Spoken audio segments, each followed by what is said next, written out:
So guys, তো এই মুহূর্তে আমি একটি পতাকা বানাবো। তো সবাই দেখতে থাকেন পতাকাটা কেমনে বানাই। তো ইসরায়েলের পতাকা বানাবো। তো এর আগে কোনো সময় বানানো হয় নাই, এবার প্রথম দেখি প্রথম কীরকম হচ্ছে। তো আপনারা কমেন্টে জানাবেন আসলে পতাকাটা হইছে কিনা। তো এর উপরে আমরা অনেক নাথি এমন পোলাপান দিয়ে প্রস্তাবও করাইনো আইছি।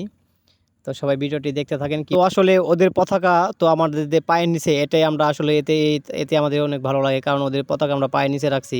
তো পোলাপান দিয়ে অনেক নাতি ও অনেক বেয়াদবি করা হয়েছে পতাকার উপরে। তো যাই হোক, তো আমার দোকান তো আমি মেশিনটা আনলাম। তো মেশিনটা আনার পরে দেখেন মেশিন দিয়ে স্প্রে করতেছি, কারণ এর আগে কোনো সময় করা হয় না। যাই হোক, মেশিন দিয়ে একদম শর্টকাটে হয়ে গেল। তো রং কিনে একবারে স্প্রে করে দিতেছি, যেন রংটা যেন না উঠে, একদম খোদাইয়ের মতো যেন লাগে পড়ে পাকার বিটে। হ্যাঁ, তো সেই জন্য মেশিন নিয়ে আইসি, স্প্রে মেশিন তো আমার নিজেরই। তো খুব সুন্দর করে বানাইতেছি, কারণ শত্রুদের পতাকা একটু সুন্দর করে বানাই, যেন নাথি যদি যেন ঠিক মতো দিতে পারি। তো সবাই দেখতে থাকেন তো আসলে আমরা পুরোপুরি বানাইতে পারি কিনা। তো ভিডিওটি দেখে সবাই যা মন্তব্য জানাবেন, লাইক কমেন্ট শেয়ার করে দিবেন। ধন্যবাদ সবাইকে ভিডিওটি দেখার জন্য, পাশে থাকার জন্য অসংখ্য ধন্যবাদ সকলকে। আসসালামু আলাইকুম।